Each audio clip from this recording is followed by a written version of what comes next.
일단 하시죠. 핵심적인 것은 이 두 가지 혐의에 대해서 예. 이렇다 할 합리적인 대응을 못 하고 있다는 사실이 그러니까 수사를 지켜볼 문제가 아닌 게 이미 두산 관계자는 기소를 했잖아요.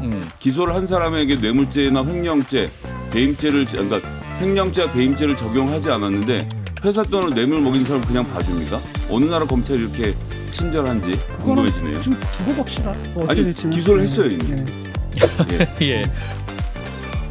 네, 한판 브리핑 민동기 평론가와 함께하겠습니다. 어서 오십시오. 안녕하십니까.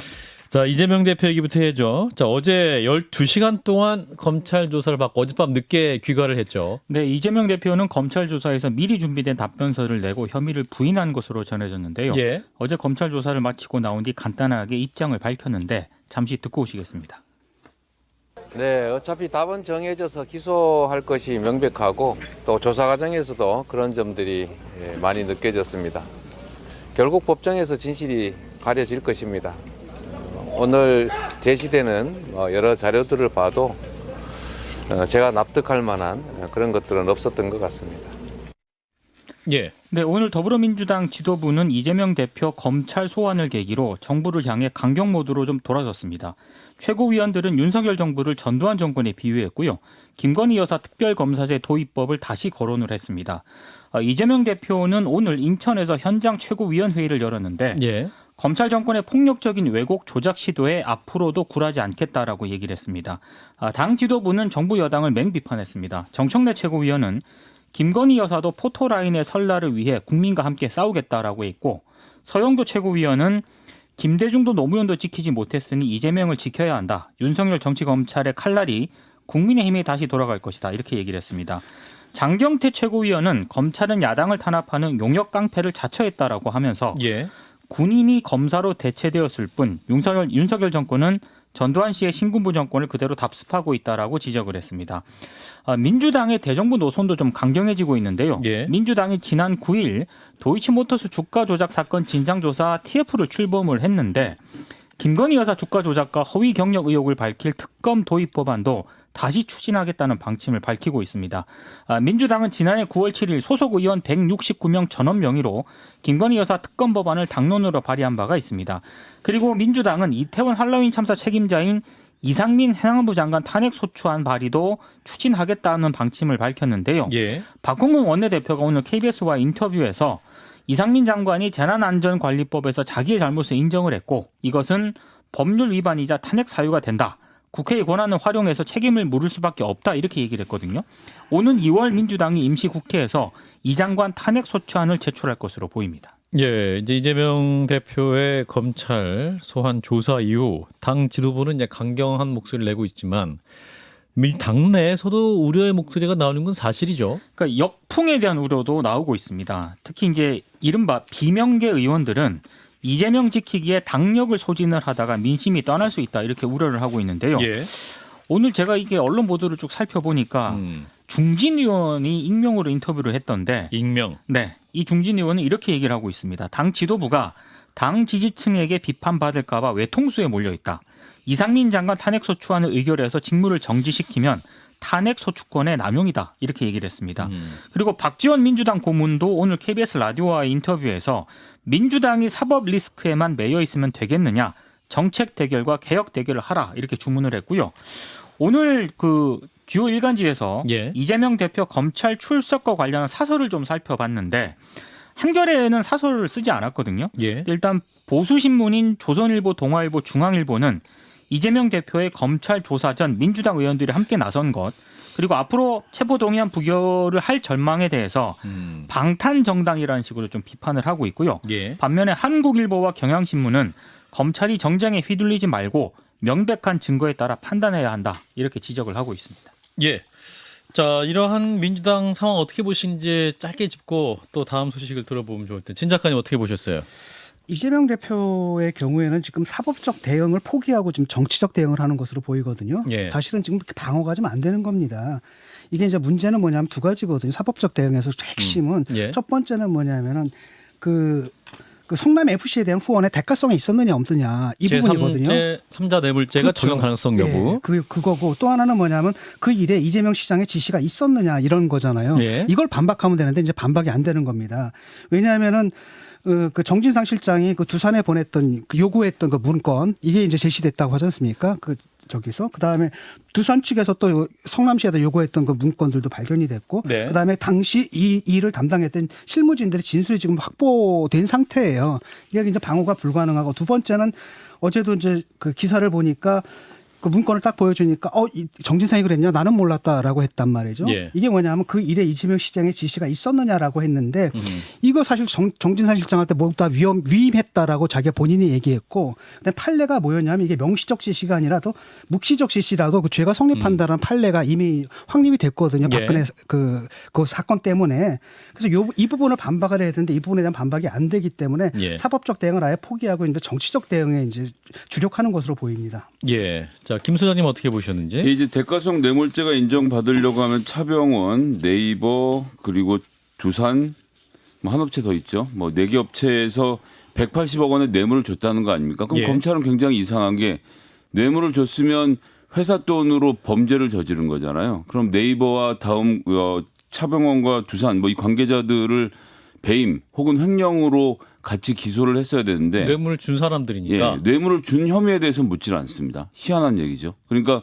나간 돈은 정상적으로 광고비 집행으로 인정을 해주고 이것이 성남으로 들어간 순간 뇌물로 돌변했다라는 기적의 논리를 만들어내고 있어요. 검찰이 자기 세계관 안에서 일치를 보려면 네이버, 차병원, 두산 관계자들에 대해서 배임과 횡령 혐의로도 같이 기소해서 최소한 자기 안에서 말을 좀 맞췄으면 좋겠다는 말씀을 드리고요. 두 번째는 이재명 그 관련돼서 이제 뭐 나는 몰랐다라는 진술이 나왔다는 것은 전 듣고 코웃음을 쳤는데 그러니까 이게 무슨 유튜브 생중계하는 겁니까? 검찰 수사 결과를 실시간으로 언론에 알려준 거죠, 내용을 알아서 검찰이 알려주고 있는 것 그리고 뭐 일부 부분에서 이재명 대표가 진술을 거부했다는 것이 문제가 있는 것처럼 보도를 하고 있는데 멀리 갈 것도 없이 우리 법을 철저하게 지키고 계신 한동훈 법무부 장관도 핸드폰 지체를 하면서 비밀번호를 공개하지 않았죠. 헌법상 보장된 자기에게 불리한 진술을 하지 않을 권리를 한껏 누린 한동훈 장관이 핸드폰 번호 비번 얘기할 때는 그런 이야기가 없다가 이재명 대표가 본인 원하는 부분에 대해서는 진술하고 또 서면으로 제출하고 원하지 않는 부분 답변 거부한 것을 비판하는 걸 보고 있으면 정신이 어질어질해집니다. 예. 그 박근혜 사건 때 말 준 사람들이 처벌 받았나요? 제 기억에는 처벌 받은 기억이 없는데. 그 이재용이는 다 처벌 받았죠. 아, 다 그래서 다 예. 당연히 그랬죠. 받아요. 당연히 그렇다면 이게 죄가 성립된다면 이게 그냥 뭐 공여자도 처벌하게 돼 있거든요. 예. 아마 그 절차가 진행될 그러니까 겁니다. 성립이 아니라 기소할 때부터 당연히 네이버랑 차병원을 기소했었어야 되는데 이걸 못하는 게 자기들도 논리 안에서 함정에 빠져 있는 상태인 겁니다. 저는 그렇게 보지 않아요. 이게 만약에 한쪽만 성립할 수는 없거든요. 이게. 예. 예, 일단 뭐 검찰 수사를 일단 지켜보도록 일단 하시죠. 핵심적인 것은 이 두 가지 혐의에 대해서 지금 예. 이렇다 할 합리적인 대응을 못 하고 있다는 사실이 아니, 그러니까 수사를 지켜볼 거죠. 문제가 아닌 게 이미 두산 관계자는 기소를 했잖아요.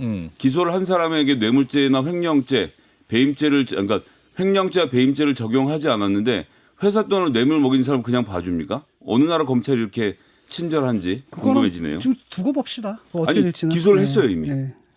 예. 예. 또 하나의 사건이 있는데 이제 이재명 대표의 변호사비 대납 의혹을 받고 있죠. 쌍방울 그룹 김성태 전 회장이 태국에서 골프를 치다가 검거됐네요. 네. 일단 그 8개월 만에 태국에서 검거가 예. 됐고요. 김성태 전 회장은 민주당 이재명 대표 변호사비 대납 의혹을 비롯해서 쌍방울 그룹 각종 비리 의혹의 핵심 인물입니다. 예. 지난해 5월 말에 싱가포르로 출국을 해서 검찰 수사를 피했는데 특히 쌍방울 그룹에 대한 검찰의 압수수색 한 달 전에 검찰 수사관이 쌍방울 측에 수사 기밀을 유출을 했다. 그래서 도피를 도왔다는 사실이 드러나기도 했습니다. 예. 일단 검경이 태국 경찰과 함께 골프장에 여러 차례 잠복한 끝에 검거한 것으로 알려졌고요. 예. 비슷한 시기 해외로 도주했던 양성길 현 쌍방울 회장도 함께 검거가 됐습니다. 김성태 전 회장이 국내로 만약에 송환이 되면 검찰의 쌍방울 수사도 탄력을 받을 것으로 일단 예상이 되고 있는데 예. 김 전 회장은 2018년에서 2019년 중국으로 640만 달러, 당시 72억 정도 규모 되는데요. 이 640만 달러를 밀반출해서 북한에 건넨 혐의를 받고 있습니다. 검찰의 판단은 김성태 전 회장이 이화영 전 경기도 평화부지사의 도움을 받아서 남북 경협 사업에 합의한 대가로 이 금액을 북측에 전달했다는 것으로 일단 검찰이 판단을 하고 있고요. 예. 당시는 이재명 민주당 대표가 경기도지사로 재직하던 그런 시절이었습니다. 그리고 김성태 전 회장은 과거 이 대표가 선거법 위반으로 재판을 받았을 때 거액의 변호사비를 대신 내줬다는 그런 의혹도 받고 있는데요. 예. 일단 검찰이 태국 관계 당국과 협력을 해서 김 전 회장을 신속히 국내로 송환할 수 있도록 하겠다라는 입장인데 예. 우리 정부의 조속한 송환 추진과 별개로 만약에 김 전 회장이 송환 거부 소송 등에 나설 경우에 적지 않은 시간이 소요될 수도 있습니다. 왜냐하면 여권 무효가 조치가 선행이 됐기 때문에 태국 정부가 추방 절차를 일단 밟을 것으로는 예상이 되고 있는데요. 예. 하지만 김 전 회장이 만약에 송환 거부 소송을 제기할 경우에 이거 태국에서 또 재판부가 판단을 해야 되는 거 아니겠습니까? 그렇게 되면 국내 입국 시기가 좀 더 늦어질 수도 있다. 이런 전망도 나오고 있습니다. 예, 그럼 못 들어올 수도 있는 겁니까, 그러면? 못 들어오는 건 아니고 장기화될 수도 있다. 장기화될 수 있다. 다툼의 여지가 있다. 네. 자, 일단은 쌍방울 그룹의 김성태 전 회장이 검거됐기 때문에 이제 이 수사가 좀 더 진척될 수 있는 상황은 맞는 것 같습니다. 진 작가님? 이 그 가장 두 가지가 좀 걸려 있지 않습니까? 하나가 이제 변호사비 대납이라는 겁니다. 예. 지금 현 회장하고 그다음에 전 회장이 모두 현장에서 체포된 걸로 알고 있는데 이들이 이제 송환되면 본격적으로 조사가 시작이 되겠죠. 예. 그리고 이게 이제 수사가 좀 막혀 있지 않았습니까? 가장 구체적인데 사실은 이것만큼 구체적인 사건도 없었거든요. 근데 다만 이제 실제로 행위를 한 사람들이 모두 다 잠적을 해버리는 바람에 그다음에 수사가 멈춰져 있었는데 예. 이 변호사 대납하고 또 뭐가 문제냐면 대장동 사건과 연관성이 좀 있어 보이거든요. 그러니까 왜냐하면 이 사람들이 쌍방울에서 변호사비를 갖다 대줄 만한 이유가 없잖아요. 예. 그러니까 아마도 제 생각으로는 아마도 대장동 사건의 그 이익금 같은 것들이 쌍방울을 쌍방울에 통해 갔을 수 가지고 있다? 예, 가서 이렇게 전달되는 방식을 합법적으로 전달되는 그런 루트로 사용된 게 아니냐. 대장동과 쌍방울이 연관돼 있다. 예. 이건 진 작가님의 아. 약간 추측이신 거죠? 그러니까 이게 그 얘기가 좀 거론된 적이 있었습니까? 쌍방울과 대장동의 연관성이? 그러니까 지금 왜냐하면 쌍방울하고 이 사람들이 지금 엮일 수가 없는 사람들이잖아요. 두 개 별개 집단인데 예를 그죠. 들어가지고 이번에 그 체포된 사람들 보게 되면 화천대유 이사가 갑자기 쌍방울 그 화천대유 이사가 예. 연결이 돼 있는데 이게 사실 이재명이라는 인물을 빼고선 서로 연결될 수 있는 사안이 아니지 않습니까? 아, 네네. 라고 그런 했을 때 차원에서. 또는 상식적으로 보게 되면 이 변호사비를 대납해줄 이유가 없고 라고 한다면 대납해줄 만한 사람이라고 한다면 김만배 씨인데 아마도 이제 이렇게 통해 가지고 되지 않았을까 아마 그런 이제 아마 검찰에서 의심을 하고 있을 것 같고요. 예. 또 다른 하나는 굉장히 민감한 부분인데 사실 예. 저는 이게 별거 아니라고 보거든요. 근데 보수층에서는 이 북한으로 돈 들어간 거 아하. 이거 굉장히 민감하게 보고 있거든요. 투자하고 뭐 이런 그렇죠. 건, 예, 선물 주고 뭐 이런 것들. 자, 우리 김성애 소장님은? 예, 여기 이제 이 소위 말하는 이태영 변호사가 이재명 대표의 이 변호를 담당했던 사람인데 같은 파트너가 이남석 변호사입니다. 이남석은 누구냐면 윤석열 검사 당시에 윤대진의 형이죠. 윤우진 용산 세무서장이 이제 재판 받으려고 할 때 수사 받으려고 할 때 자기 후배 이남석을 소개시켜준 변호사를 소개시켜줬던 그 당사자입니다. 이남석 이태영이 한 변호사 사무실을 쓰는데 이재명 대표 관련돼서 압수수색을 들어가서 이태영 걸 털다가 이남석께 같이 나오면서 거기에서 검찰의 수사 기록이 나와서 그걸 통해서 그러니까 검사 이 수사관이 정보를 이 쌍방울에 흘려주고 있는 것을 찾아냈습니다. 여기 오늘 뭐 말씀을 하셨지만 왜 이 사람들이 도망갔느냐.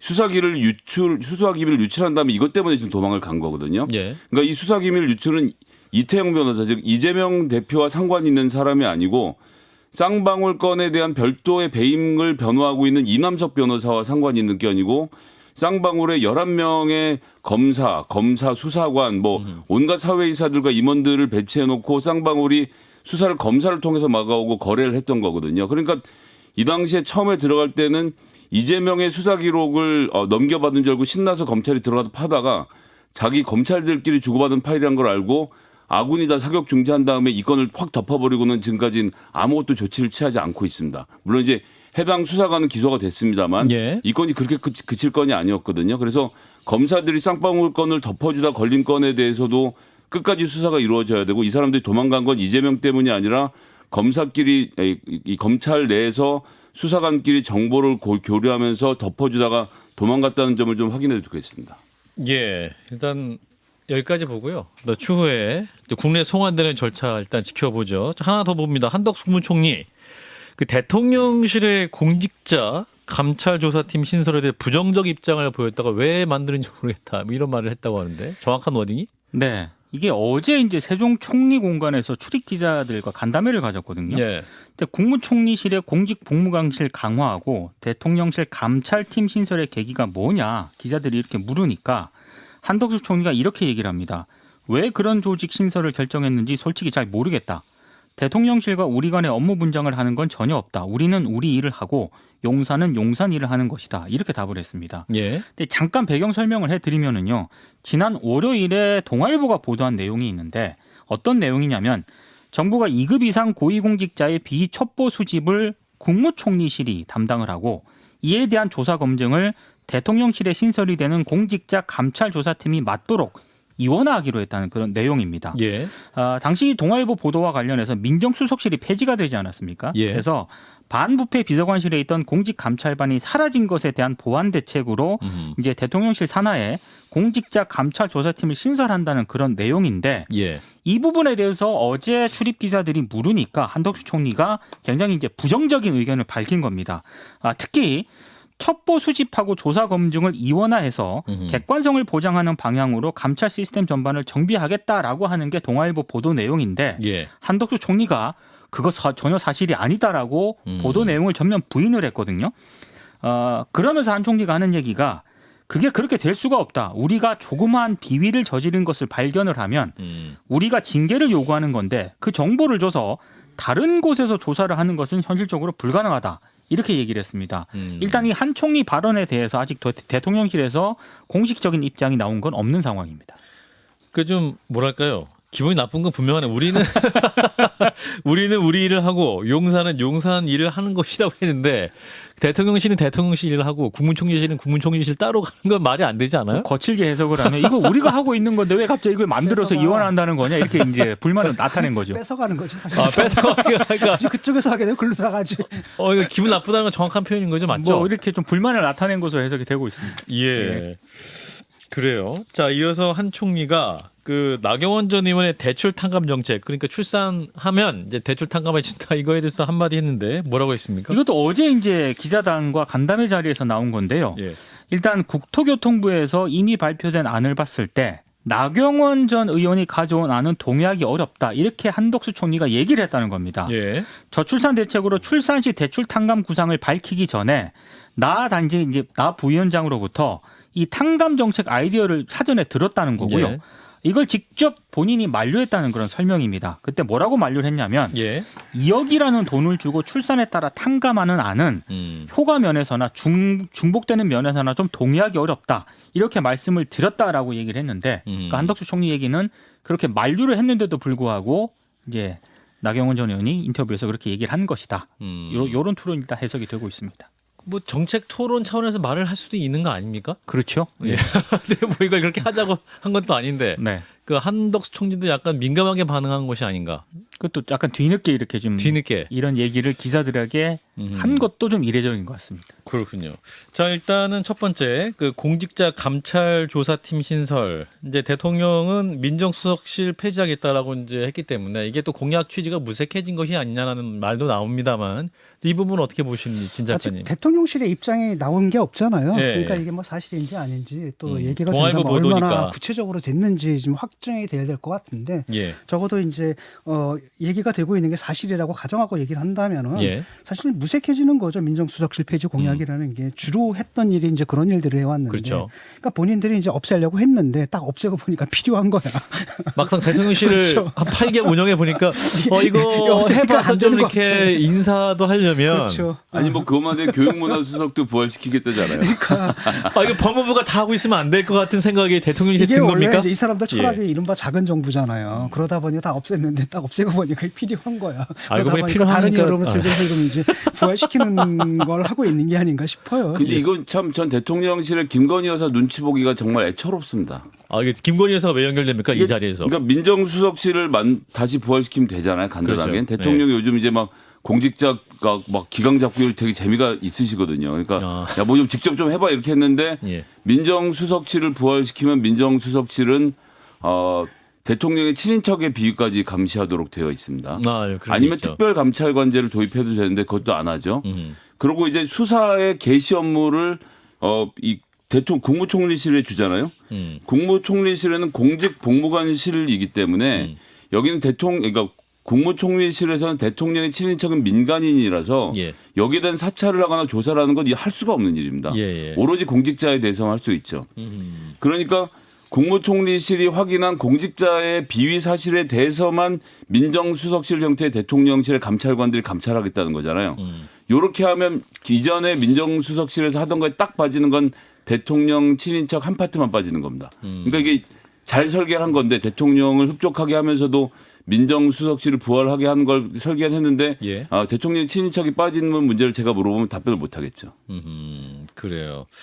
자, 아무튼 뭐 아직 대통령실 입장이 아직 나온 게 없기 때문에 한덕수 총리가 강하게 말을 했고 이 상황에서 어떻게 왜 이렇게 얘기가 또 나올지. 세게 말씀을 하셨는지 평소에 성적에 비춰볼 그러다가 때 바지 총리인데 그 바지 마저 바뀌려고 뭐 이런 거죠. 혹시 내일 또 대통령실 한 총리 발언 대통령 윤석열 정부의 뜻 아니야 이런 얘기 나오는 거 아니에요? 예. 이번에 어느 수석이 하시더라. 갑자기 나 당대표로 출마할래? 자격이 되나? 예, 아무튼. 자, 이런 가운데 윤석열 대통령의 새해 첫 해외 순방지가 정해졌습니다. 어디입니까? 네, 아랍에미리트입니다. 아랍에미리트. 네, 예. 14일부터 6박 8일간 아랍에미리트하고요 스위스를 방문할 예정인데 일단 새해 들어 첫 해외 순방이고 경제 외교에 초점이 맞춰졌습니다. 아랍에미리트 대통령 초청으로 국빈 방문을 할 예정이고요. 양국 간 특별 전략적 동반자 관계의 격상을 논의할 예정입니다. 예. 특히 국내 주요 그룹 총수를 비롯해서 100여 개 기업으로 구성된 경제 사절단이 이번 순방에 동행을 하게 되는데 굉장히 큰 규모네요. 그러면. 엄청나게 큰 규모고요. 윤 대통령 순방에 대규모 경제 사절단이 동행하는 것은 이번이 처음입니다. 특히 이번에 윤 대통령이 한국 아랍에미리트 원전 협력의 상징인 바라카 원전도 방문할 예정인데요. 예. 한국이 수출한 원전 가운데 1, 2호기는 이미 준공이 됐고 3호기는 올해 준공을 앞둔 그런 상태입니다. 예. 그다음에 이제 윤 대통령이 갈 곳은 스위스인데요. 다보스 포럼으로 불리우는 세계 경제 포럼 연차 총회 참석을 위해서 스위스로 이동을 합니다. 예. 다보스 포럼은 주요 정상들은 물론이고 뭐 학계, 시민사회 리더들이 모여가지고요 국제 현안을 논의하는 민간 주도의 국제 회의인데 예. 이번 회의 주제는 분열된 세계에서의 협력입니다. 한국 대통령이 이 다보스 포럼 회의에 참석을 하는 것은 2014년 박근혜 전 대통령 이후 9년 만입니다. 그런가요? 그렇습니다. 예. 그리고 이에 앞서서 18일에는 다보스에서 국내외 주요 기업 CEO들과 간담회를 진행할 예정인데 이 간담회에는 뭐 이재용 삼성전자 회장을 비롯해서 최태원 SK그룹 회장, 국내 기업들의 회장은 물론이고 인텔, IBM, 퀄컴 이런 글로벌 기업의 CEO들도 참석을 할 예정입니다. 그렇군요. 자, 이제 이 정부 해외 순방 때마다 사실은 논란이 발생하기도 했습니다만 이번 해외 순방기가 어떻게 보시는지. 뭐 국빈 방문이 이번이 처음이라고 하니까 좀 예. 뜻깊은 것 같고 그다음에 뭐 경제 사절단 100명. 경제 사절단 100명을 끌고 가지 않습니까? 예, 100여 개 기업. 성과가 좀 있었으면 좋겠고 저는 저거 딴 건 몰라도 외교하고 안보 같은 경우에는 정쟁화하지 않았으면 좋겠거든요. 이번에도 또 보면 또 사소한 거 가지고 시비 걸거나 이러지는 않았으면 좋겠어요. 이제 비판할 게 있으면 좀 크게 비판을 하고 그렇지 않고 뭐 아주 사소한 트리비얼한 것들 진짜 이런 것들 가지고 사회를 시끄럽게 하는 것 좀 이제 그만했으면 좋겠습니다. 탑승 논란 없을까요? 언론사별 탑승 논란? MBC 논란이 아니라 예. MBC는 사과를 안 하는데 어떻게 태웁니까? 못 하는 거죠. 안 갑니까? 저는 뭐 이거는 취재해 보셨어요? 아니 논리적으로 그렇지 않습니까? 논리적으로? 지난번에 하고 나서 MBC가 사과하지 않고 쓰레빠까지 신고 나왔는데 껴줄 수 없기 때문에 저는 MBC 못 할 거라고 봅니다. 그래요. 아무튼 뭐 진 작가님 말씀하신 대로 일단 경제 얘기이기 때문에 또 국가 발전의 미래 비전 얘기를 많이 나오면 좋겠습니다. 자, 이어서 중국이 한국인에 대한 우리 국민에 대한 중국행 단기 비자 발급을 전면 중단한다 발표했는데 왜 그렇습니까? 그러니까 우리가 코로나19 방역 조치 강화에 따라서 중국인 입국 제한 조치를 내리지 않았습니까? 예. 그때 이제 중국 외교부 대변인이 상호주의 원칙에 따라 상응하는 조치를 하겠다라고 했는데 이게 예. 일주일 만에 이런 조치가 내려졌습니다. 어허. 그래서 오늘부터 주한 중국 대사관 및 총영사관은 방문, 상업무역, 관광, 의료, 일반 개인 사정을 포함한 한국 국민 중국 방문 단기 비자 발급을 중단을 했고요. 예. 한국이 중국에 대한 차별적인 입국 제한 조치 취소 상황에 따라서 조정할 예정이다. 이렇게 얘기를 했습니다. 그러니까 우리가 하는 거 봐서 이거 처리할지 어떨지를 판단하겠다. 이런 뜻으로 보이는데 이 중국의 이런 방역 강화 조치가 전 세계적으로 퍼져나가는 상황에 대해서 상당히 중국 내에서는 불만의 목소리가 많았거든요. 예. 근데 이번 조처를 상당히 지지하는 그런 분위기가 많습니다. 중국의 각종 SNS를 보면은 더 단호하게 대응해야 한다라는 그런 목소리까지 나오고 있고요. 자국에 대한 차별이다. 혹은 그렇게 인식을 하는 분들이 하면서. 많은 것 같고 특히 지난 2016년에 한국의 사드 배치에 대한 보복 조치로 시작이 됐던 한한령 있지 않습니까? 예. 이것까지 나가야 된다라는 그런 주장까지 나오고 있는 그런 상황인데 한국뿐만이 아니라 중국이 일본에 대해서도 중국행 비자 수속을 정지를 했습니다. 일본 정부가 지난달 30일부터 중국 본토에서 오는 입국자에 대해서 출국 전 72시간 이내 코로나19 음성 증명서 제출을 의무화했고요. 예. 입국 시에는 또 코로나19 검사를 받게 했는데 여기에 대한 상응 조치로 해석이 되고 있습니다. 자, 지금 현재 우리나라 코로나 상황 어떻습니까? 약간 좀 잦아드는 것 같기도 한데. 일단 오늘 0시 기준으로 신규 확진자가 54,343명인데요. 예. 전주보다 2만 명 넘게 줄어들었습니다. 특히 코로나19 감염 재생산 지수가 3개월 만에 1 아래로 내려오면서 예. 일단 유행 감소로 판단이 되고 있거든요. 이르면 정부가 다음 주 실내 마스크 착용 의무 조정 방안을 논의할 것으로 보이는데 일단 조규홍 보건복지부 장관은 여러 지표를 종합적으로 검토해서 실내 마스크 의무 해제를 결정하겠다라고 밝혔습니다. 아, 그렇군요. 중국의 조치는 어떻게 보세요? 보복 조치 맞습니까? 보복 조치 맞는 것 같고요. 예. 중국에서는 뭐 과학적 방역을 하라고 요구를 하는데 본인들이 그런 말할 자격이 없죠. 그게 무슨 과학적 방역입니까? 그래서 방역이 실패해가지고 다른 나라들이 그런 조치를 취하는 거고요. 예. 그런데 그 불만을 바깥으로 돌리는 겁니다. 그러니까 그 실패에 대한 그 책임 추궁이 자기들한테 돌아올까 봐 외국한테 예. 돌리는 아주 전형적인 선동 방식이 좀 통하고 있는 건데 단 한 가지 제가 이제 여기서 그런 얘기를 했을 겁니다. 강화를 하되 이게 협중에 뉘앙스가 있어서는 안 된다. 혐오 코드가 있으면 안 그렇죠. 된다. 일본하고 지금 일본하고 한국이 이제 문제거든요. 사실 유럽의 다른 나라들에 대해서 굉장히 엄격한 조치를 취한 건 사실이에요. 라고 했을 때 여기에 대한 이제 반발이 좀 나타나는 거죠. 그래서 사실 좀 굉장히 우리 정부에서 좀 더 이렇게 부드럽게 처리를 좀 했었으면 좋았을 제의가 텐데 필요하다. 이게 예상이 됐거든요. 이런 게. 자, 김 소장님은? 그래서 사실은 외교가 필요한 거죠. 이런 일이 있기 전에 가서도 주물러도 드리고 마사지도 서로 하면서 문제를 좀 쉽게 풀어갈 방법을 찾았어야 됐는데 네. 그런 것을 못 찾은 상태라는 점이 일단 눈에 띄고요. 일본하고 우리나라가 이렇게 되는 것은 사실은 최근에 한국도 한국형 인도태평양 전략이라는 것을 발표하면서 일본과 함께 해양 세력으로서 중국이라는 대륙 세력과 맞서겠다라는 입장을 사실상 표명한 거지 않습니까? 예. 중국의 대응은 당연할 수밖에 없고 이젠 앞으로는 그러면 일본과 한국이 한 팀 먹고 중국 다른 팀으로 해서 서로 상대를 해서 싸우는 상태로 가겠다는 것이 윤석열 정부의 대책인데 이것이 미칠 피해에 대해서 과연 고려를 하면서 하는 것인지 일단 여기서 한번 예가 나오고 있는데 정부가 그런 좀 중요한 문제를 결정할 때는 좀 더 신중했으면 좋겠습니다. 네, 여기까지 다룹니다. 민동기 평론가였습니다. 고맙습니다. 고맙습니다. 좋아요? 구독! 알림 설정.